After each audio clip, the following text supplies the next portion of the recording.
8 Corporate Tax Planning Tips for Companies in Singapore. There are many benefits to incorporating a company in Singapore. As part of a world-class financial hub, companies and startups can seek early-stage funding opportunities while enjoying a robust IP protection and legal system and excellent connectivity. However, the most important benefit, from a business point of view, is Singapore's attractive tax framework. By knowing when and how to plan your taxes, you can maximize tax savings for your business and reduce your tax bill. The following are some useful tax planning tips, as well as an overview of the tax exemption schemes available for your company. Deduct business expenses. Before filing your taxes, reduce your taxable income by offsetting it with your business expenses. Business expenses are expenses you have paid to run the business, such as wages, renovation, and advertising fees. Deduct business losses and capital allowances. Before filing your taxes, reduce your taxable income by offsetting it with your business expenses. Business expenses are expenses you have paid to run the business, such as wages, renovation, and advertising fees. Defer capital allowance claims. If you have insufficient income to offset these expenses against, or if your company is in a loss-making position for the year, consider deferring your capital allowance claims. This is because companies can carry forward any unutilized capital allowances to offset against their income for subsequent years of assessment. Yes. Carry back losses and allowances. Subject to the same business continuity and shareholding test, you can carry back any unutilized trade losses and capital allowances of up to $100,000 to your previous year. This should trigger a refund if you were in a tax-paying position. Deduct expenses previously incurred.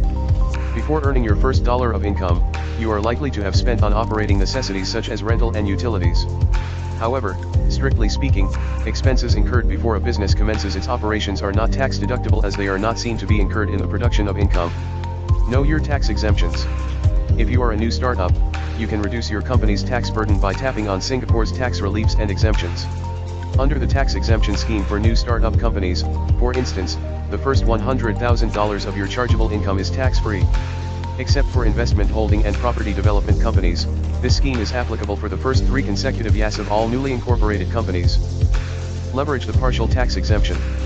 From your 4th year, plan to leverage the partial tax exemption scheme. For year 2019, you will enjoy tax exemption on 75% of your first $10,000 of chargeable income, as well as a further 50% exemption on the next $290,000. While your company can still enjoy a 75% tax exemption on its first $10,000 of normal chargeable income from year 2020, its second tier of tax will be adjusted. Instead of the current $290,000, its next $190,000 of chargeable income will get a 50% tax exemption. Seek group relief. Under the group relief scheme, a company's unutilized capital allowances or trade losses can be transferred to another company under the same group. This allows the latter to lower its taxes by offsetting these losses or allowances from its assessable income. To qualify, both the transferor and claimant must be incorporated in Singapore, belong to the same group and have the same financial year end. It is important for your company to manage its tax matters efficiently.